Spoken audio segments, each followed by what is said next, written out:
Gentlemen, may I have your attention, please? The show starts in 10, 9, 8, 7, 6, 5, 4, 3, 2, 1, go.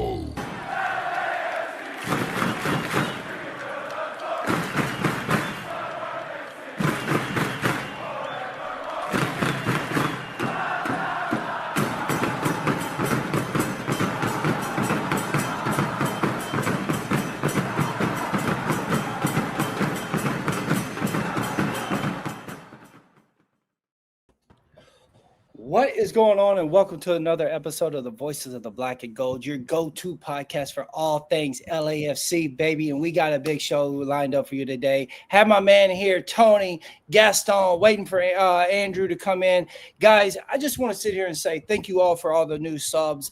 We have a lot of new eyeballs on us here at the Voices of the Black and Gold. If you can, do us a favor. Make sure if you're in here, hit that like button, give us a subscribe, hit the notification button so you know when we're live and whenever we post anything, updates on LAFC, so you can make sure that you're always on top of what we have covering. Fellas, Dallas 1-1 draw. LAFC walks away with another 1 point, 5 for the 3 road away road. And this isn't a problem that I have, guys. We could have walked away with 6 points. It could have been a 9-pointer, but we walk away with 5. And I felt a little unhappy. I did a post-game review. I wasn't happy about it. I was getting a lot of crap about the way I went after the guys for the post-game. So what better way to have you guys come in here and sort of talk me down or tell me if I was right? Because, look, I'm passionate about this team, fellas. You guys know, right? And I get to saying things, and especially after a post-game review, I found out, okay, Nick, you have some real emotions going through. And so maybe you need to watch what you say. But when I even went back and watched the games, guys, I was still pissed off. I was still upset. I felt like we left points, valuable points, Tony. And for me, that's unacceptable. These are points that we could have won. These are points that we could have kept with us, but we didn't, right? Dallas was completely depleted. They had basically their second string out there, and we only walk away with 1 point on the road, Tony. Talk to me, man. How are we feeling about the game? Man, it's frustrating because we want to say we're contenders for MLS Cup. We want to say that we're here, we got Sonny, we're going to be able to compete.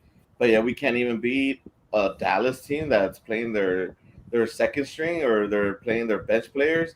We can't beat a Dallas that's below the playoff line. And this is our starting 11 or 10 most of the time, because there's always a switch between Ordaz and Martinez. But these are our core players. These are our starters, and we can't beat a Dallas team like that. Nothing against Dallas either. I mean, they're doing their rebuilding phase now with Luciano Costa gone and Peter Musa probably leaving. But for us, it should not have been an excuse. We should have walked away with 3 points. Everything started well.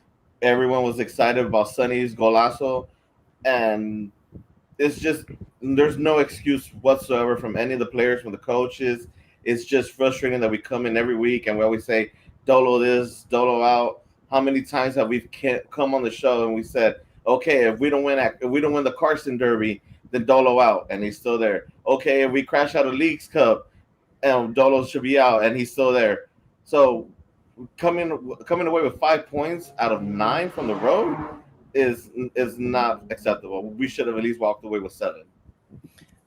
I agree with him, Gaston. And this is what I was saying. But literally, I was told, worst takes I've ever heard from you, Nick. This is ridiculous. Don't you understand they're in Dallas? It's hot in Dallas. You need to give these guys a little bit of credit. And my excuse for this is Dallas is playing in that heat. They're playing with their second string. What is the excuse? Why do we have excuses? Soccer USA is saying, I'm tired of excuses. Well, I am also equally tired of excuses, Gaston. Yeah, well, me too, honestly. But unfortunately, I think that it's not only a issue for LAFC, but for the whole soccer culture in the US in general. MLS as a league, what I see from outside for the national team, I think that it's the way that this sport is felt by most of people in that country, in the US. There's people like you, Nick, for example, who are always demanding the team for more. But the fact that we have a regular season and that, I mean, the standings matter, of course they do. But at the end of the day, in the playoffs, you have the same chances if you finish it first or in the eighth position. It makes like the soccer culture to be a little bit more open to comfort and to being happy with things that shouldn't really be enough. As for LAFC, I think that we as a fan base have shown that we are an exception, that we are a club that goes beyond standards for the sport in the US, and that we deserve more. And it's always said by the front office, by the players, not really so much from Dolo, but we always want LAFC to be the best club in MLS. We want to be leaders in the sports side, winning trophies, winning important games, qualifying to tournaments. But if we really want to make a change and be the standout team, we need to change it from our heads, from the minds of the players, of the fans, of the front office, of the coaches. Because soccer and football is not just a sport; it's a culture itself, and we need to grow it game by game, bit by bit. I know it's not easy in the US. Maybe people in that country are more used to a different type of sport, of culture, but we cannot make really progress if our coach is press conference after press conference being having what for me is a loser mentality and saying, I'm happy we didn't win. And that for me is unacceptable. And even more if you're trying to set the standard for an MLS, top MLS club.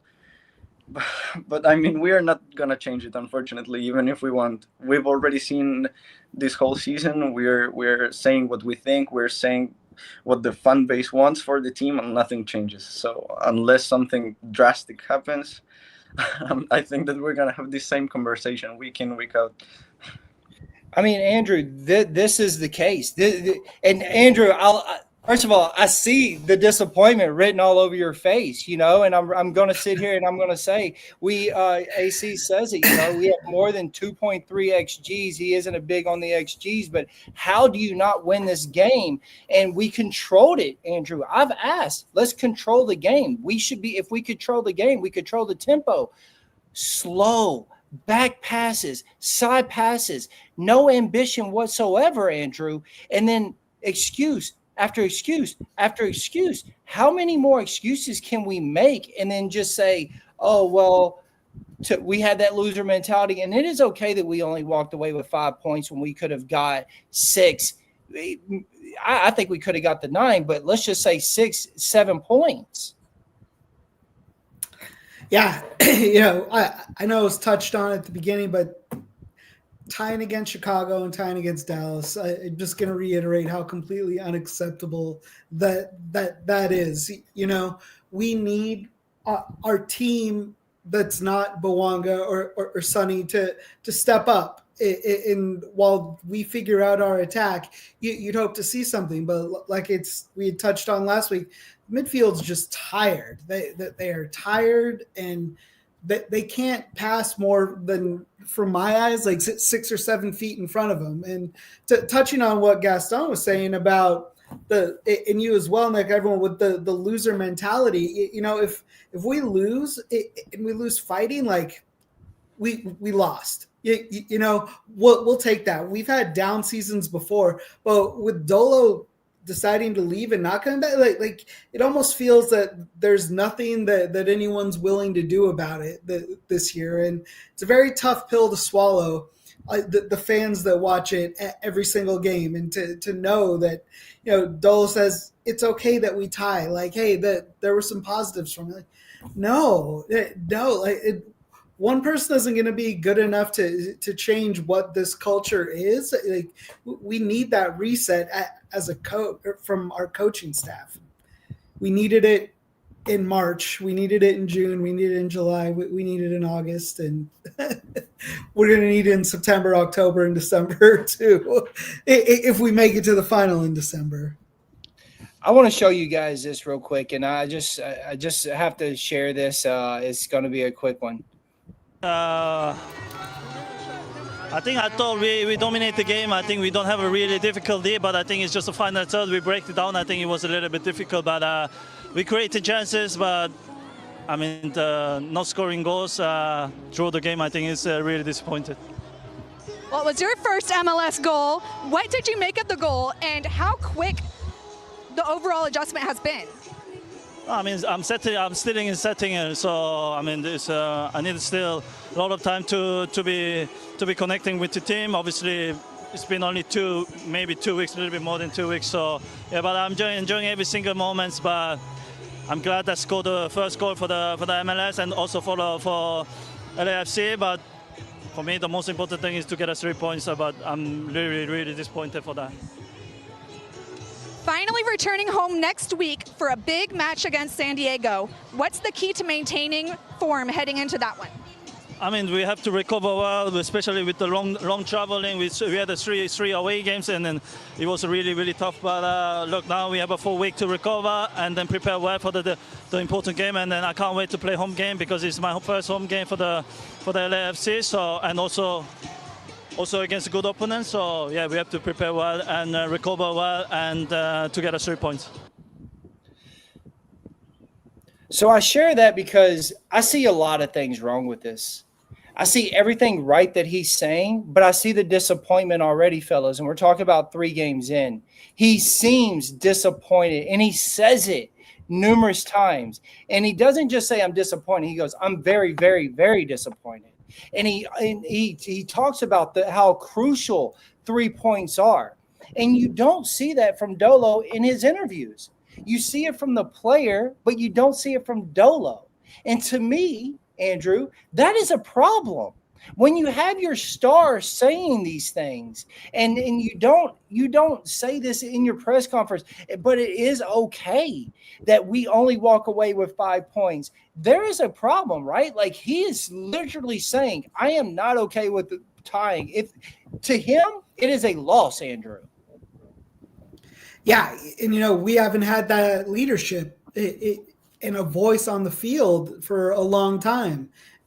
It's refreshing to have him speak up against these about wanting to win and being upset with a tie. Like, I'm so happy to actually have a leader on the field that says it, that wants to take accountability. It's going to be a breath of fresh air when everybody does it, I think this one's interesting, and I want to show it to you. Tony, it says, it's funny how excited the interview about the goal. Son was like, no, it's about the 3 points. And that's what they were trying to get, Tony. Because he was talking about how disappointed. So she wanted to say, hey, but talk about your goal. But it's not about my goal. Yes, we're going to show it. And us as fans, beautiful. Free kick outside the box, up to the left-hand side, everything that we wanted in the first 7 minutes. We, as fans, yes, we love that. Him as a player, it's not just about me. Have I not already shown you that in 3 games, Tony? It's not all about me. I was unselfish and passed it off for him to get a goal. I want 3 points. That's what I got from that, Tony. I want 3 points. Yeah, and Sonny's he's a good leader. You can already tell he's going to be a great captain for the team, where he didn't throw anybody under the bus. he lied. When he said like, "Oh, we created chances," like I don't know where, but I don't know if we were watching the same game because there was no one creating chances. But hey, Sonny's a good guy for that.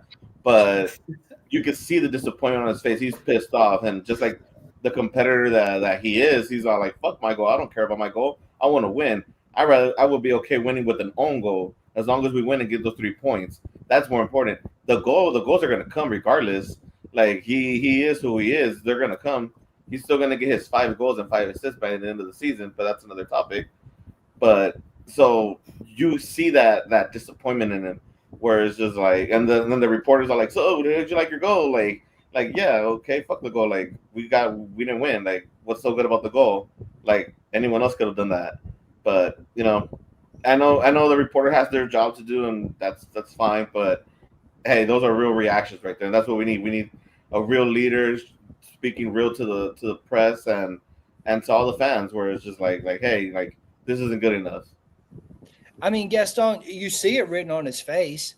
Sonny is a happy guy, constantly smiling. Yeah. There is no smile there, and it shouldn't be. And when he has to say, "I'm very, very disappointed," no, I'm very, very, very disappointed. It's like, how many more times can I tell you? 3 games, 2 games, he's let us know that he's disappointed. That is a red flag. That worries me, man. It's like, holy crap. Is he now questioning, like, yo, maybe I did make the wrong decisions with this particular coach that we have in hand? Like, there is no, and you even said it, there is no winning mentality with this coaching staff that I'm in, and I'm the one that's pushing these guys to say, no, we need more. Yeah, well, but I think that in the dressing room as football players, you have like 2 different types of leadership. You have like the authority leader, which would be Dolo, like he is the figure for his role. But then you have those real leaders who have the leadership inside, the inner leadership. And we've had some great leaders. Sonny is definitely one of them. You just had to see that interview. Those 2 minutes let you know everything you need to know about him and about what he's gonna bring to the dressing room. I wouldn't say he is regretting joining this team or this coaching staff, but he definitely recognizes that there's some change to be made. And that's what we need and what we want as fans. So I hope that winning, well, he didn't really accomplish much with Tottenham, but playing at that level, you must have a winning mentality. And he's also the captain of the South Korean national team. He's gone through so much, and I hope that experience, the same case with Hugo, Lloris, that what Chiellini brought us in the past, I hope that he can be that captain, that player that tries to change the culture, the mentality from inside, aside from the coach, because we know that, as I said, they are 2 different types of leadership. If the players' leadership can get the other part of the team realize that we need to have the same standards, I think we're in good hands, because Sonny is definitely a great leader. You can see him always smiling. He's happy to be here. He is willing to learn, which is the most important thing. I think he said in his introductory press conference, he's not only here to show others how to do things, but he's also willing to learn. And as a leader, that's what you want, and that's what you need to change the culture, because you cannot only make changes making others adapt to yourself, but you also need to adapt yourself to others. And if he's able to find that point where things meet together, he's going to be able to change the mentality. And I hope so, because we've seen that with Dolo, we're not in safe hands, unfortunately. No, not at all. And Kunjun says, Sonny is graduating from Harvard LAFC. It looks like some preschoolers. I'm used to EPL, and MLS is horrible, to be honest. Even the ref is level is like garbage. And, I have found myself, gentlemen, apologizing to a lot of these new fans. I say this over and over and over. You go from 400,000 followers to 1.1 million. You got all these extra eyeballs, and they're watching and they're saying, what the hell is happening? And I have to explain to them, this is not what the ideology was of LAFC when we started. We were a different, really, we played completely different. We were 4 foot, we were a 1-2 pass, we were high press, we were a very fast team. I thought one of the fastest in MLS. And I'll be honest with you, gentlemen, I think LAFC is one of the slowest teams in MLS this year. I think that we are absolutely slow. And people are going to say, Nick, it's 89 degrees in Dallas. Do you know anything about it? I am from the South. I understand the humidity. I know how hot it is. But my argument is that Dallas is playing in that weather also, and that they were a lot faster than us. It's just a reality of the situation. But when I look at it, Andrew, we had 66% of the possessions. Okay. We had 16 shots inside the box.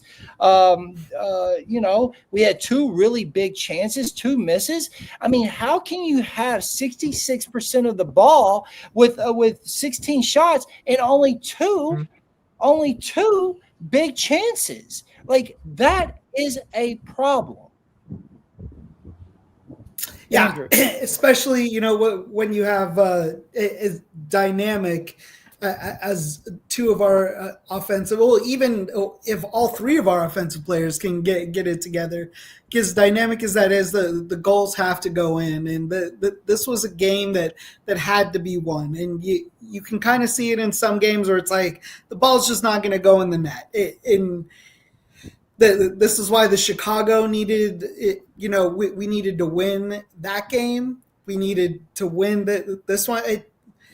You can't just rely on these ties any further going into playoffs. We're not going to get a home playoff game at this point, and I don't think anyone realizes how damaging that is. And real quick, for the new people that watch it are saying, what's going on with our coach? We had 1 shot to bring in a superior athlete like this, like a game changer, and us not being ready for it in terms of the coaching aspect is a failure on our end. It's failure to fans. It's a failure to the team. You kind of struck a nerve inside of me when we were talking about it right before this question. So I had to get it out there, because it is embarrassing for people to watch. It is embarrassing having to explain why our coach is around and what our tactics are. So as much as I'd like to say, if it wasn't Dolo, those 16 shots were going, I still want Dolo out regardless, but it's just unacceptable to have that many shots as a team on that field, I mean, Tony, he's not lying, and the passion is warranted, and I love it, to be fair. I love to hear your guys' takes, because, again, I have been told that I was absolute garbage after the post game, and I say, you know what, maybe I was. Maybe I overreacted. But when I went back and watched it, I didn't change my mind, Tony. I still feel passionate about what I said there, and I don't hold mince words.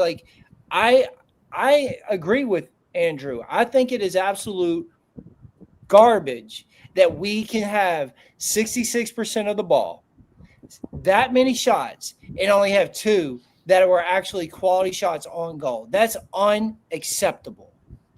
It is unacceptable, and it's just to your guys' point too, where it's explaining to the new fans that are here, where it's just that are watching us, and then they're like, what the hell? What does Sonny come into? What does Sonny get himself into?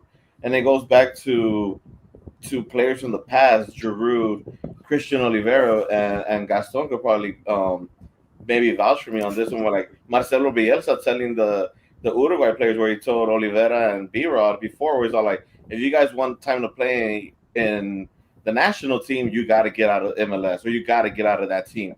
because that style of play is not going to get you guys anywhere. And these guys had to jump ship as quickly as possible. Olivier Giroud, he said it in his exit conference where he's all like, okay, I didn't fit tactically here. They're telling me to play a certain style that wasn't for me. He's killing it right now in Ligue 1. So it's just like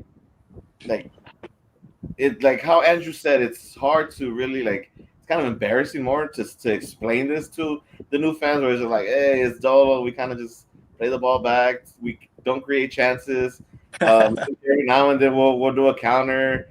Bouanga might pull out some magic, and he hasn't done that lately. So it's very hard to talk to about where you want to hype someone up about LAFC, whereas before in the Bob Bradley days, you could be like, oh, dude, come on. You're going to for sure see 3, 4, 5 goals for sure. You're going to see some Carlos Vela magic. You're going to see Diego Rossi flying up and down that wing, when we don't have that no more. And, yeah, we have Sonny. We have all these new eyes, and it's just like, okay, we have these eyes watching us, and it's like, hello, alarms, like, keep these eyes on us before they just go somewhere else. Get those eyes somewhere else. And it's just like, it all begins with Dolo out. Yeah, so guys, on the post game, I had a big Korean account on with me for that show, and his name is Albert Kim, and he knows a lot about the Korean culture. He's over in Seoul. He understands what we're going through, and he literally tells me, what worries me is that eventually Korean fans are going to be like, I'll just watch the highlights. If we're just going to be passing back and forth, he called it ping pong balling around, and you have a coach that doesn't want to move the ball. Right. Eventually, they're just going to say, you know what, we'll just watch the highlights, and then we'll wait and see what happens next year. That is a worry. Like, when you hear that, that is alarming. For me, that immediately sounds bells in my ear like, yo, this is a possibility. Like, is that really a pot? Like, that is not good. That is not what you want to hear. We want to capitalize and show you guys what we are, Gaston. We are day oneers, bro. All of us are day oneers. We remember the 3, 4, 5 goals that the Velas and the Rossies and the Dios put in. And when you bring in a guy like Sonny and you have Bouanga there, we're expecting the 3, 4, 5 goals, but instead our midfield cannot facilitate. So Son has to go to the middle to try to find the ball, bro. This is a problem, Gaston. This is a problem. When have we seen one of our guys like that have to go so deep to get the ball, to pass it, to then make the run, to hopefully get the pass so he can take a shot, but then his legs are like, yo, I'm tired. I'm tired. Yeah, well, that's what happened with Carlos Vela in his last full year with LAFC. He had to go so to the midfield to get the ball that he wasn't just as effective up top because he was always tired when he got to the offensive parts of the field. But yeah, I completely agree. I think that it's a wasted opportunity so far. It's true that it's only been 3 games with all the Korean supporters and with the Son signing. But, I mean, I have some friends here in Uruguay who were like, oh, Son signed for your team. I'm going to watch them tonight, or I'm going to watch them tomorrow. And the next day they were like, yo, that league is crap. It's absolute crap. I ain't never going to watch that league ever again. And I'm like, hey, being honest, with what you've seen yesterday, I don't blame you. I know for a fact that I love this league. I love this club. I enjoy watching the other teams in the league. But I mean, that's because I'm already into the culture. I'm already into MLS. I'm already a part of the community. But it's hard to attract new people when you are just not an attractive product, when you are not entertaining, when you are...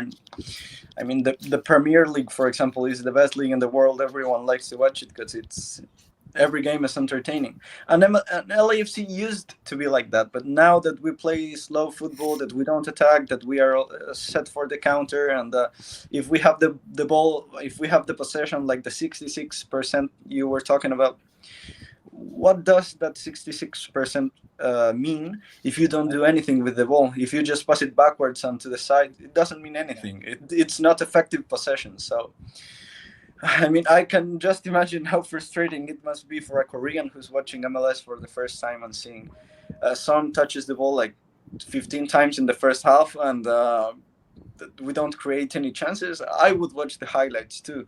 I mean, this is the first season where, yeah, it's true that I have more responsibilities in my life and whatever, but it's the first time in this 8 seasons that I've been watching LAFC that I have to drink energy drinks to not fall asleep while I watch the team, because what I see on the screen isn't attractive. It's not entertaining. I fall asleep watching LAFC sometimes, and I wake up like 15 minutes after, and I'm like, oh, I missed 15 minutes. What did I miss? Nothing, because nothing happens. That's unfortunate, but true. So, yeah, I'm frustrated, man. But at the same time, the thing with this club is I just love it so much that I'm going to be there next Sunday at midnight watching the game with an energy drink and some chips. Because I don't know, there's something inside me that makes me watch it every single game. But for the new people watching the league, that doesn't happen. They don't have that inner feeling. So they're not going to turn on the TV. They're going to sleep or they're going out, whatever they want to do. It's more interesting for a Sunday night. But it breaks my heart. I'm not even trying to be dramatic, fellas. It really does. I mean, as Brian says, hey, I'm Korean and I'm already losing faith in MLS. Andrew, I think it's a lot more deeper than people really want to understand. Like, this is your chance to come global, guys. Like, this is your chance, right? And we can use a comparison to Miami. Look what Miami did. They fell short and still won a thing and let Tata go immediately. And they even won. They won a cup. But the amount of cups that they wanted, and they let him go. It wasn't good enough because they want to be global. And we say that we want to be that. We were supposed to push that envelope. And this is our chance. We have the star. We have the icon. People from all around, Spurs in the Premier League, Korean, it doesn't matter. All around watching. And then you have someone like Brian, who has been here on this show with us watching, and that was so excited the first game that his son had came here to play. And now he's saying, I'm losing a little faith.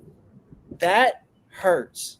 That hurts, Andrew, because we're not giving them anything. We're not showing them who we are, what this has always meant to us, and how we played, And so it's disappointing, you know what I mean? It's harping on it, but it's true. For 30 minutes we've talked about it, but it's true.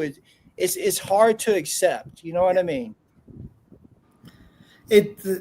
I can't wait to be at home on Sunday. I've said in our group chat and stuff before, it's crazy to think that there's been 3 games since we've had him and not a single one has been in LA. Like it's wild. I know for a fact what that fan base brings to that team, to our team, and I believe that we'll rise to the occasion there. It's all we can really hope for at this point, and just keep winning and hope that we get at least one home playoff game, because I just pray to God JT steps in. Somebody needs to say or do something with this coach. I see a lot of the comments going, what do we do? Where should we go? What is this MLS? No, it's Dolo, and we've been Dolo out for a very long time on this pod. We have a lot of new fans. The first couple of weeks, we were very excited to welcome people and not really touching on what the issues are. But I feel everyone's pretty accustomed and understands what our frustrations were. And I know what Sonny's going to do for us. But the first step in all this is getting the coach that, if he wants someone specifically, getting him, or JT getting the coach that we need to get the best out of this team, because we're not getting the best out of this team that we have right now. Yeah, absolutely. All right, I do want to share the goal. It's worth watching. It's very important. His son's first goal, and I thought it was beautiful. And I want to hear what y'all have to say after we watch this clip. Son over the wall. Son has delivered.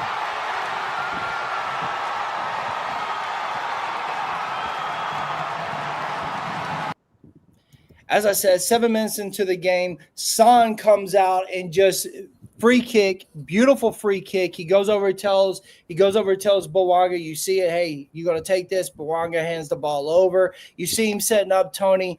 I'm feeling pretty good about it. I'm not going to lie to you. I was optimistic. I said, bro, because one of the Korean fans has shared him practicing it and then the goal. And I thought it was so good. I shared it on X also. It was beautiful. It was literally back to back, just absolutely how he practiced it. He did it in the game. And the goal was so fantastic. And it made me feel like the momentum was in our corner. Two plays later, I was blaming it on Segura. It was not Segura. It was Tafari with the deflection. Tafari. People are going off on Hugo. Hugo can do nothing right. Nah, that's not Hugo can do. He's going actually towards the right way. Tafari touches it. Boom.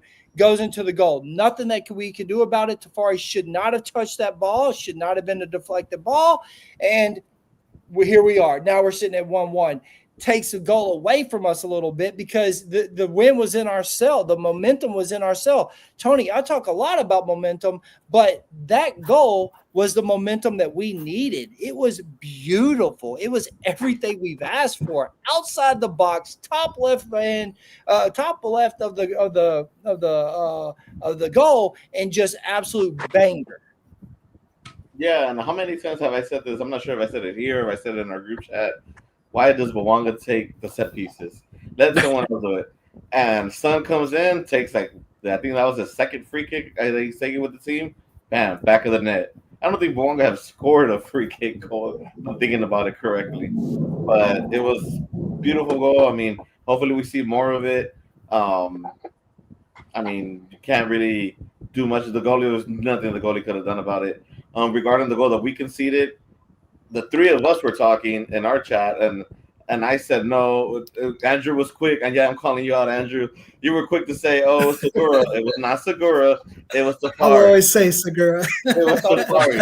Tafari, before he even deflected it, he should have stepped up. He just stood there, kept that player on side, and that's how he was able to play that ball. Had he had stepped up beforehand, then, hey, we probably would have been offside. None of that would have happened. We would have been celebrating a 1-0 win. Who knows? But hey, leave Segura alone. I'm actually going to defend him for once. But yeah, aside from that, the goal was really good. From Son, hopefully we get more of that. And maybe, like I said, Buanga, I don't know what happened. He was non-existent at this game. Maybe he's feeling the pressure of. We're about to get into Buanga. We're gonna have a talk about Buanga. I'll end it there. We're going to talk about Buanga because I got some stats on that, and I had some interesting words. And again, that was not seen well, so I want to hear y'all's opinion. Gaston, talk a little bit about that goal, man. Well, before I say anything, if you're watching and you're not subscribed, remember to subscribe. The Voices of the Black and Gold is one subscriber away from 1,000 subscribers. So who wants to be the 1,000th follower? That would be incredible. And about the goal, man, what can I say? I was reading on Twitter. I haven't really watched much Tottenham Hotspur's games for the past few years, but I read that he didn't really take free kicks for them. And I just can't really understand why. You could see it with the video in the training session and then in the game. He trains the shots like he does them in the games. So he's a perfect example of like practicing makes perfect. He is an example of resilience and working hard. And I think that the goal just resembles the quality of the player we've signed and how he can be a difference maker. We've had David Martinez, Buanga. We've had Giroud scored a banger of a goal on a free kick. And I think that on those little details, you can see the difference between a really good player and a world-class player. And you could see it with Giroud. He wasn't getting service. For me, he wasn't meant to be for LAFC. He just wasn't a good fit. But in those moments, free kicks, those plays that require technical ability, that require confidence, that require having that spark of brilliance, you can see who is made for those big stages and who's not. And Son definitely is, but I'm definitely not discovering anything either. I mean, he's obviously the player with the most quality. And congrats on the 1,000 subscribers. That's just incredible, bro. And Shout out Nick real quick. I'm going to get to you real quick, Andrew, but I just have to show Hawaii Tuna, bro. Thanks for History my Hawaii maker. tuna to a guy that's sitting here in Hawaii. Let's go, baby. You know, it's like I appreciate you being the 1,000th. That's pretty incredible. You know, we've been on this road for a while, so I really appreciate the support from you guys. Thank you for mentioning that, Gaston, and thank you guys for always being here with me, Tony, Andrew, and Gaston when you can be here. So I appreciate that. And look, we've gained a lot of new followers here in the last month, and we know why. You know, it's no secret. The way that LAFC jumped up, so did most of these podcasts. So we appreciate it. We're just a small podcast full of real diehard LAFC fans, and so that's what I love about what we do here at the VOBG. And so I appreciate these guys, you know, dedicating their days to be here with me, and that any of you guys make it where we're, you know, our 1,000th, and we have a lot of content going to come out. So thank y'all so much. Andrew, talk a little bit about that goal, man.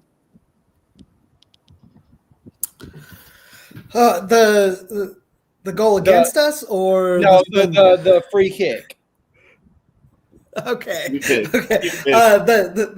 free kick was amazing. We haven't had a good kick taker like that since Bogus. So consistently to see that get over the wall, like Tony said, that there was nothing that goalkeeper could have done about it. It was just one of those goals. It was beautiful to see, and I think we should expect to see him taking those going forward at all times. Okay, so we're going to talk a little bit about Buanga. I feel like Buanga has been non-existent since Son has been here, and that's just me. It's my opinion. That's okay. I'm not trying to come down. I'm just saying it was Buanga FC before Son had got here. Now it seems like since he's here, it feels like he has a little bit of a time off. He had 36 touches, and nothing to really show for the 36 touches, gentlemen. I mean, it's pretty interesting. 36 touches, and not only 9 accurate crosses out of the 36 touches. So it seems like he's took a little bit of a step back.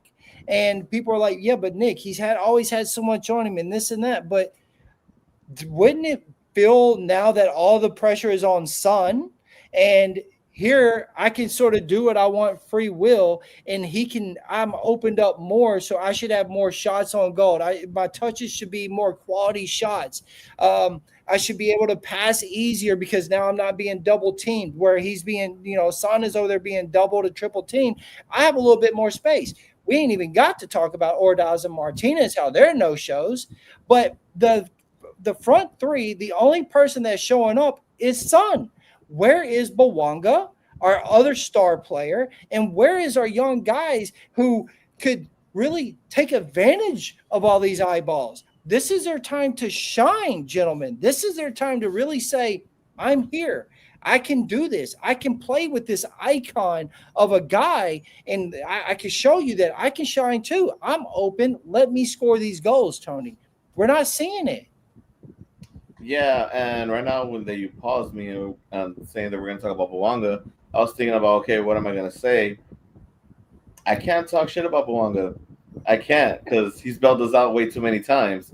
And yeah, maybe he should feel more relieved that he has all that weight off of him and that pressure off him and it's to someone else. But is it really Buanga's fault, or is it back to Dolo's style of play and our midfielders not getting him the ball correctly?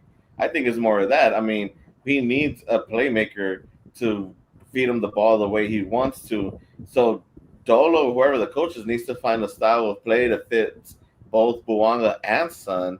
I saw Soccer USA say earlier that put both of them on each wing and have Ordaz play up at the 9 and Martinez in behind him. I said that in our group chat the other night, and everyone said I was crazy that we shouldn't play like that. But now that I see someone else agreeing, maybe we should play like that.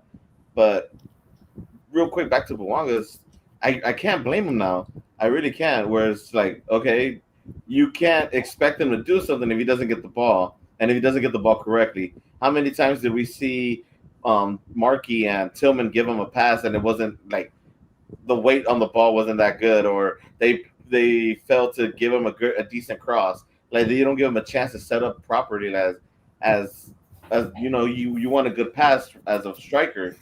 So I think it starts more on the midfielders, the players behind him, and the style of play.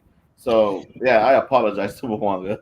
No, listen, maybe I'm wrong, and I see that maybe I'm jumping the gun on it a little bit. I don't think Bouanga is taking a vacation, but rather a change in tactics and giving less opportunity.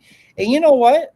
I can understand what they're saying. That's a true statement right there, and I can sort of understand that, Gaston. It feels like maybe that's right. You know what I mean? Maybe I'm being a little harsh because I'm so used to him having the ball.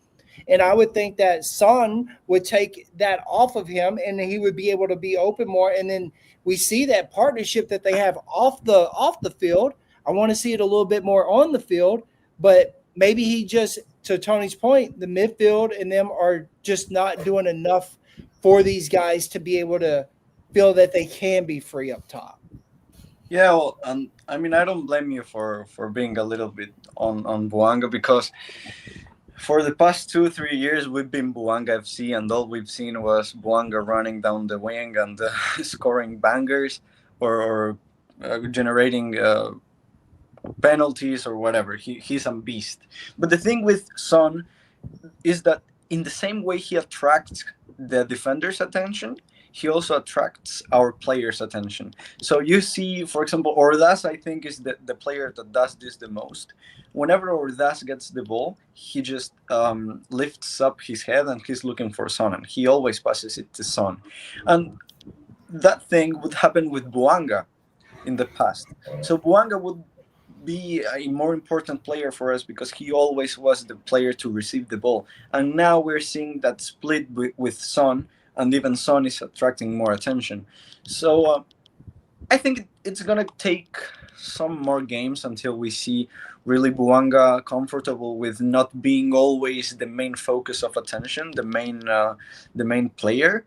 And it's normal. I mean, imagine doing for 2 years the same thing, always expecting a pass, but now you have a better player or a player that attracts more attention than you next to you, and who is also used to playing more on the left side of the attack, and sometimes they always occupy the same space on the pitch, and you can see them almost colliding with each other because they're running in the same space and they want the same balls and they make the same runs. It's normal. It takes time. Son is also not a natural number 9. He's more of a left winger. He can also play centrally, but it's like Ordaz when he plays the 9. He's a winger playing centrally. He's not a Giroud. He's not a Diomande. He's not a player who really thrives playing inside the box. So it takes time. I think the chemistry off the pitch, as you were saying, is amazing. Chemistry on the pitch takes time to happen, but I honestly have no clue what goes inside LAFC's training ground. But I think that you don't necessarily need to wait for each match day to generate that chemistry. That is something that can be built in the training ground, that can be built practicing movements, that can be not necessarily only when you're playing for the real thing. So I hope that the coaching staff can help both players understand themselves better, and that can also help Ordaz and Martinez realize that, of course, if you're Ordaz, if you're Martinez, Buanga and Son are the main guys. They are the stars. They are the best players and the ones who are always going to be better than you, unfortunately, but they are going to be better. But that they also, I think that, especially Ordaz, I think that he needs to think that he can do more than what he's really doing, and to take more risks. I think that they are playing it safe. and that they just pass it to the guys who are supposed to do the thing. But now, I mean, you were doing it great before Son came in. You were taking risks. You were taking on defenders. You were taking shots, and now we don't see it. Maybe because they subconsciously think that they are not the guys to do it, but they are. I mean, they showed they can do it. Son is there, yeah. Who cares? I mean, sometimes Ordaz is in a good position to take a shot, and he decides to pass because he has Son or Buanga. No, man, take the shot. Yeah. And if it goes in, it's perfect. If it doesn't go in, well, let's try again. But I mean, it should improve their confidence, but it has decreased it. That's what I want from them, though, Andrew. I want them to want the ball. I want them to have that fire that he's saying, "Hey, I got you. I got you guys. Like, here, take this shot. Be better. The eyes are on you. Do it." And we're just not seeing it. It's falling flat. Yeah, aside from the obvious, it's Dolo's fault. I think that between once Son started, once he came to the team and where we're at right now, the honeymoon's over a little bit. It's not just so much two really fast guys playing ball together now. Now it's becoming a little more intricate. He's becoming a little bit more integrated into this system, and I think it slows it down a little bit. I think, like the other guys have said, we still got a couple more games before this will settle in. Really, it almost feels like that they were at the point where it's being overthought in this last game. Everyone was trying to and I mean Bouanga and Sonny. I completely agree with what Gaston was saying about Martinez and Ordaz. You can kind of see it's a little polarizing to play with these other two attackers. So it's understandable, but believe me, I get it. So I think this is also something that Dolo did, when we got Gareth Bale. When we got these people on offense, it was just give them the ball. You get the ball, just pass it right to them and let them create. We do need to see more. It's so baffling how our midfield is ran and what's expected of them that it's really tough to expect our attackers to get any kind of rhythm outside of the counter press in the long balls in. I think come playoff time we should be firing on all cylinders. So okay, so we're going to switch gears a little bit. We all obviously had a little bit of a hurt. Someone get hurt. Jesus got hurt, and then we had oh my God, what's his name? Schwanier come in. I was excited about that. Hollingshead has a yellow card accumulation. So this next game, we're going to see Smallskoff in there, which, we've talked a lot about on this show. I think this kid is fantastic. Also like Schwanier a lot. So this next lineup, we're going to against San Diego. Big game, home game, guys. Yeah. This is a big deal. I mean, it's going to be a packed BMO Stadium. More people that have never been to an LAFC game are trying to get there. I know during the post game, everybody was talking about, I got my ticket. It's going to be my first time at BMO Stadium. What should I expect? I was telling people it's going to be a great atmosphere. It's going to be loud. Go and make sure you do the tailgates. But the reality of it is this is a huge game. We're playing the number one team in the West with San Diego right now.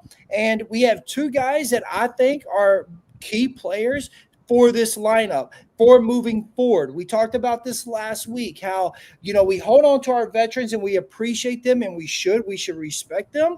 But it's like when we had Harvey and we didn't want to let Palencia take over. So eventually Palencia showed, hey, look, I am your guy. Harvey had to take the back road. I'm feeling that that's where we're starting to come with Hollingshead a little bit. I love Hollingshead. He's done a lot for us. I respect him as a veteran, but I think Smallskoff is great. I like him. I like the way he crosses. I think he's a big body, box body. I like to see what I see from him. So let's talk a little bit about these guys coming in. Tony, big deal. I mean, we are going to have some change in the lineup for such a big game. And I feel like this is a game that we want to see these young kids play in anyway. Yeah, and if you guys recall, back in what was it, March? I was there in San Diego for that away game. Smonaco scored that banger from a Yeah, distance. absolute bang. Yeah, so that's someone that San Diego already has in mind. Like, oh shit, this guy, he's legit. And I've said it since about Leagues Cup, where like Smonaco has really improved. He impressed me, and I feel like he should be starting now and have Hollingshead be that substitute guy now. And so now that he's going to get that chance, I'm excited for him and to see what he does. Chouanier, I don't know. That one's a little bit trickier because I saw a lot of miscommunication between him and Markey, mainly him and Markey, not Tillman so much, but him and Markey during the Dallas game. And if they can't get synced together against Dallas, then what do we expect them against the number one team in the West? So they hopefully this training this week we have an extra day because the game is on Sunday to get things together. But during that Dallas game, I saw a lot of Markey telling like Chouanier, "You're supposed to be over here," and Chouanier's on his right or somewhere he's not supposed to be. He gets the ball and Markey's telling Chouanier, "Hey, dude, make that run in the middle," and he doesn't. So, and I know that I see that San Diego's not going to be one to hold back. And if like the saying says, if your enemies make mistakes, just take it. So I mean, don't stop them. So let's see how that goes. Ponderous too. I think he's good. I think he's gonna fight for that starting position to take over Tafari or Segura. My guess is gonna be Tafari. So we'll see. And then we still have Andy Moran, the new kid. Moran. Yep. Yeah, so that's also exciting because I mean haven't seen any highlights, so but I know that he's an attacking minded player. Maybe that's the missing piece in that midfield that Son needs, where he doesn't need to come back down and ask for the ball because he's gonna have someone right there getting it for him and playing him, and maybe he's the missing key to unlocking that attack. Yeah, but we aren't going to be able to see him for San Diego, right? We're not going to be that lucky that we get him right away. I mean, I have seen highlights. I don't know much about it. I was talking to Craig about it. It is pronounced Moran, and I'm like, okay, well, tell me a little bit about him. Is it something I should be excited about? He was like, I think so, Nick. Like, he's going to fit into the team really well, but we're not going to get him for this game. And as Soccer USA was saying, this is going to feel like a championship-style game, Gaston. They're coming to BMO Stadium. They're the best, loudest 32-52. The crowd's going to be wild. All these exciting Suns' first home game. It's going to the intensity is going to be there. Are we going to be able to step up? Is Chouanier going to be able to make that run that Tony was just talking about? Is Smallscoff going to be able to make that cross and put in another banger to get the 32-52 chanting even louder? The whole stadium chanting it all together, and that is the energy that we need. That's the energy that we need to bring to this style game. Definitely. And I think that it's also a great way to see where we are before the playoffs. But first on the Igor Jesus injury, I think that as unfortunate as it was, it's gonna force LAFC to play a little bit differently. Now we're gonna have to defend with the ball. We're gonna have to defend in a different way. Igor Jesus is the only midfielder we have with that profile, with that more like a defensive, physical mindset. So now I think that the best way LAFC has to compensate for that loss of physicality is having the ball. And not only having the ball with that irrelevant possession I was talking about earlier, having the ball and being incisive when it comes to attacking. Chouanier is a guy with a great technique. I think that Moran is going to be fantastic to fill in that new role for the midfield, now that we don't have a strictly defensive-minded midfielder. And I also believe that it's going to take a little bit more defensive contribution from the wingers. We know Ordaz is a really hard-working guy. He helps Palencia. But I think that whoever plays on the left side, Buanga or Son, mostly Buanga, we're gonna need him to track back a little bit more. Of course, he's one of the stars of the team, and it's not gonna be as much as Ordaz, but we're gonna need to compensate with the ball and without the ball for the Igor Jesus loss. Then on Smolyakov, I really like him too. I was impressed in the Leagues Cup games, but he's gonna have to play against one of the best attackers in the league on that side, Chucky Lozano, the Mexican star, and San Diego's attack is also pretty much like they like to rotate and they like to move a lot between the lines. So I think it's gonna be a test for Smolyakov and see. Yeah, we know you're good with the ball in your feet. We know you're good making crosses, but are you going to be able to contain one of the best attacks in MLS? I mean, San Diego's scoring for fun, and I'm really excited to see how he deals with those attacking players. And I completely agree with you. I think he should be the starting left back for the remainder of the season.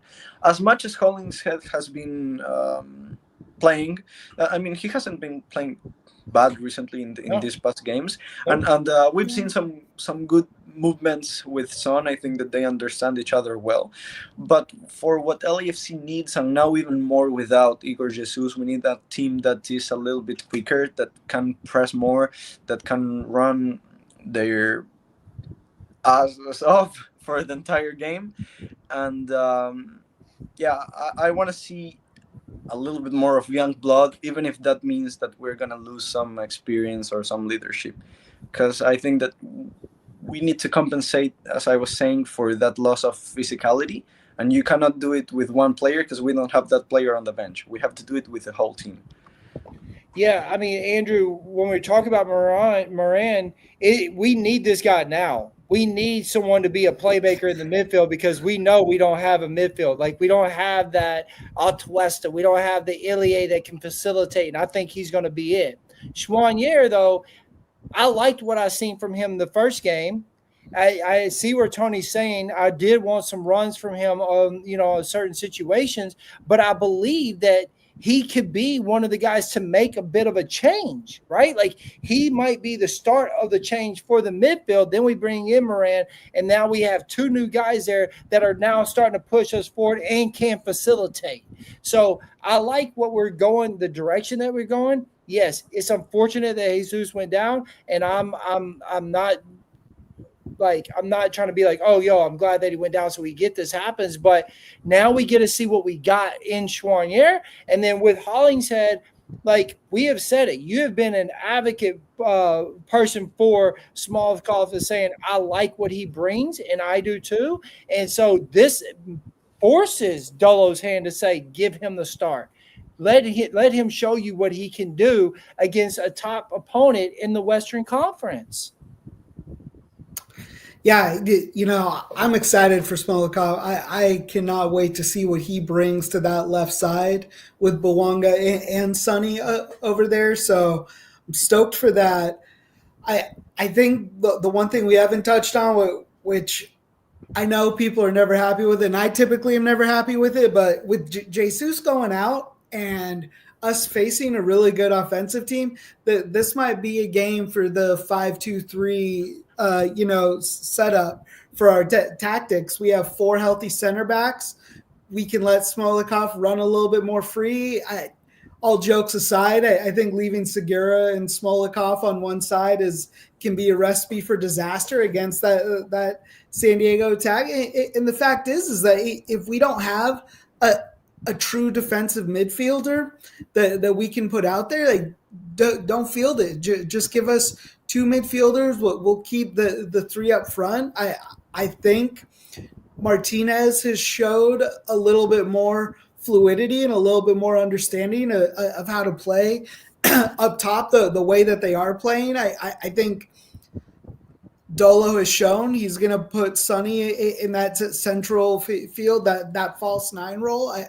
I think that's kind of what they're going with for right now. So Ordaz looked just a little lost on that right side. I agree he should be in that striker role, but just from the way they've been playing Son and Buanga, I think Martinez gives a more dynamic option on that wing there. So I would like to see the 5-2-3 formation for this game, just to kind of help the midfield and then help allow Palencia and Smolikov to kind of run free on the wings. If we're going to do the wing thing, we might as well just fully lean into it.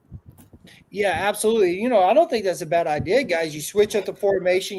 You have a ton of guys that you can put on the back there. Have 2 in the middle, 3 up top. Not a bad idea. What do you think about that, Tony? What was your question? I'm sorry. About the new formation that Andrew was just talking about, 5-2-3. I don't like it. Don't like it.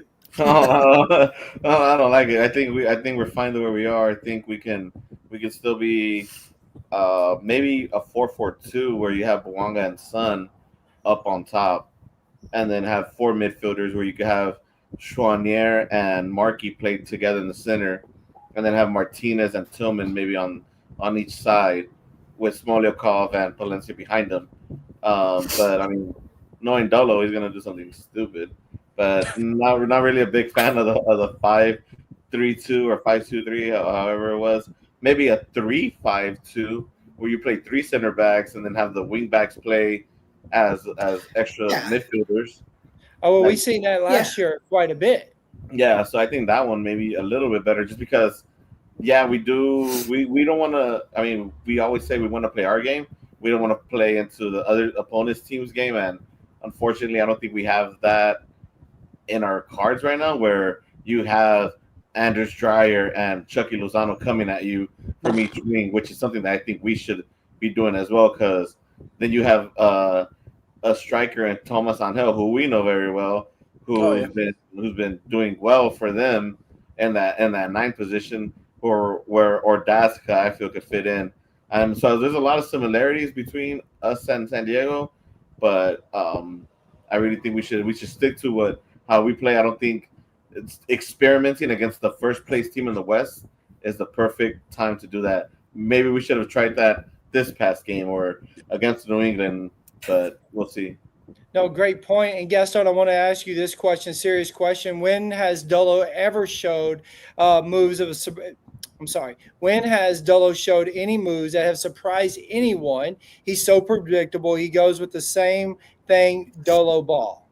Well, I can remember the second game of the 2023 CONCACAF Champions League final against Leon at the BMO Stadium. He played the 3 at the back, and it was terrible. I think it was like the first time he played the 3 at the back, and it was in a final. He surprised us there, and I think that it's better to have dullable, boring tactics that we know what they are about than him experimenting, because we've already seen that when he does it, it normally isn't good.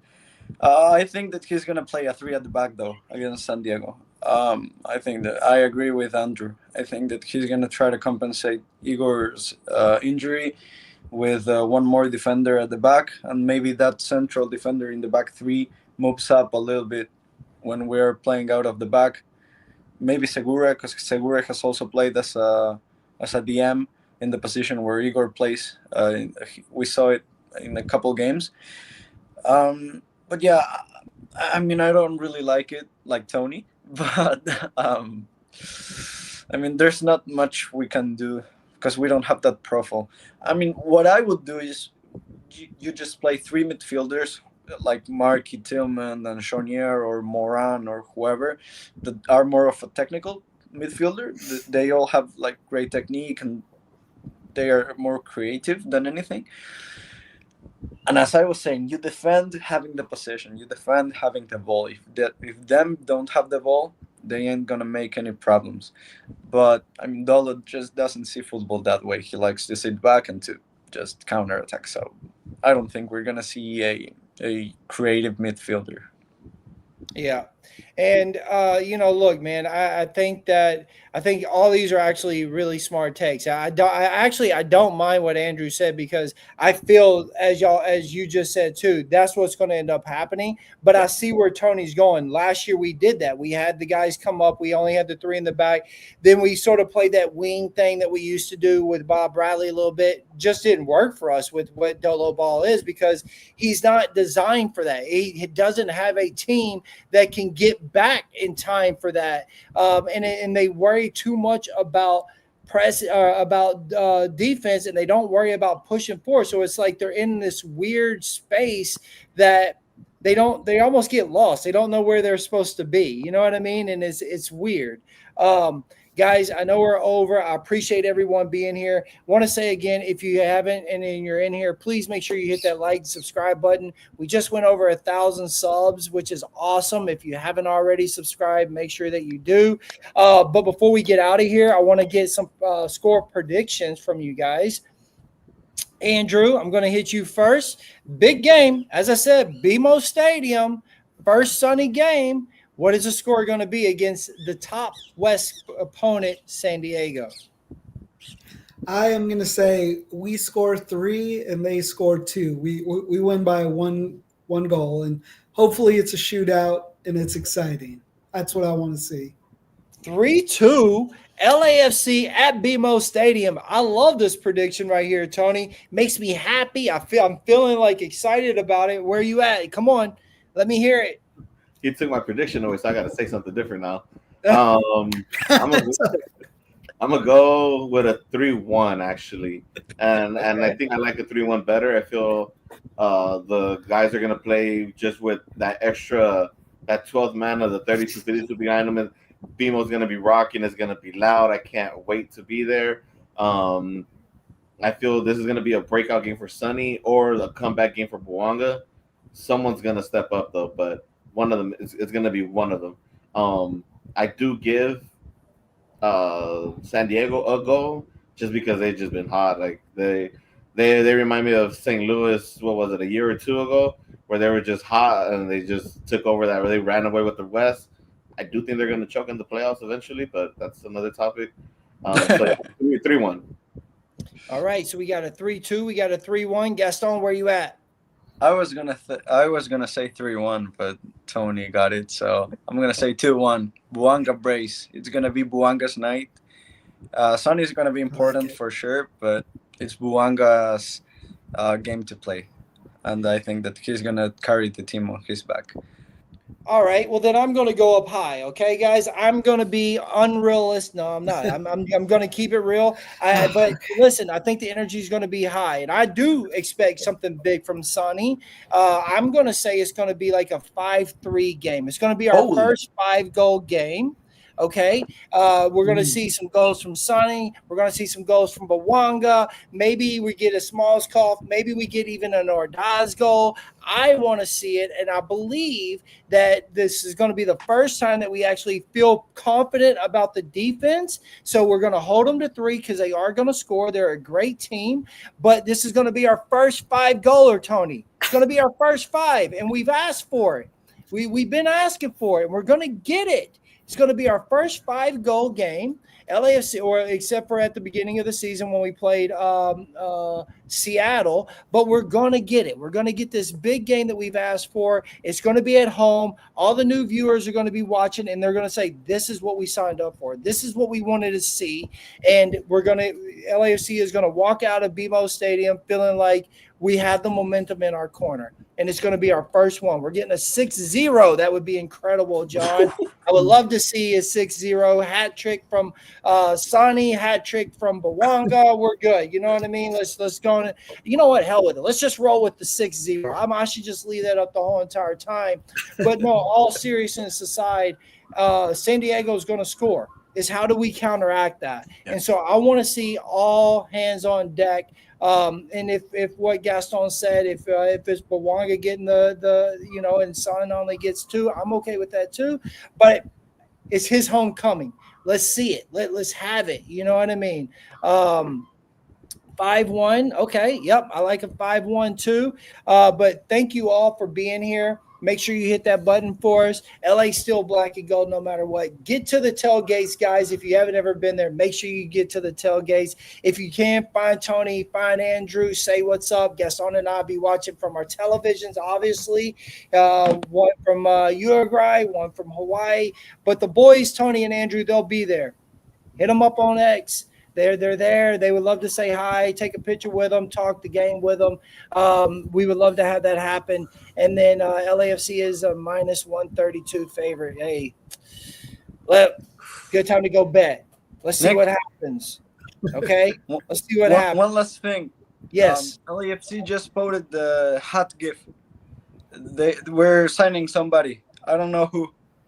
They just posted it like a minute ago. What? Yeah. No Breaking news. BOBG? Breaking news. I was live when I saw the notification. I was like, no way, bro. We got it live. Let's go. So hey, we have a hat trick. We have a hat. We just talked about hat tricks, and yet we have one. We have a hat on the way out. We're gonna see who that is coming in. People are saying Eric is that would be cool. He's looking Real for quick, a place to go. Just a quick guess. Who do you guys think it is?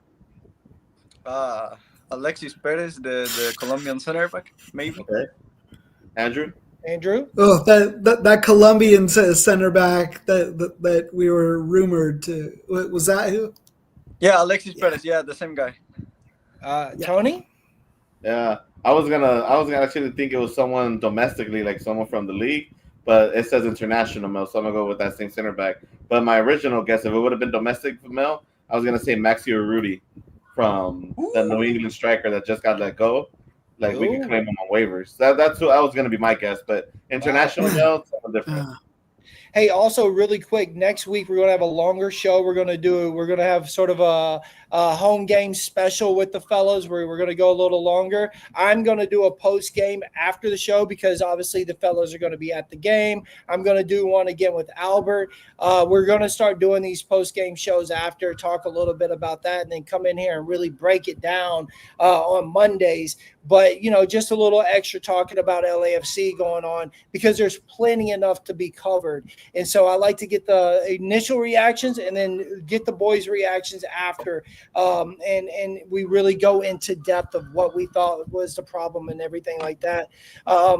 More people are coming in and we're getting out of here. Hello, boys. Good to see the content. We need to play a bit more urgency. We absolutely do. I agree with you. Last game should have been a win, and we just need to let them in. We need it better by far. Yes, we do. Absolutely, 100%. Hey, I don't know who it's going to be. If it was going to be someone like Eric, it would be really cool because it's someone that Son is very familiar with. He's looking for a place to come. I think he would be great here.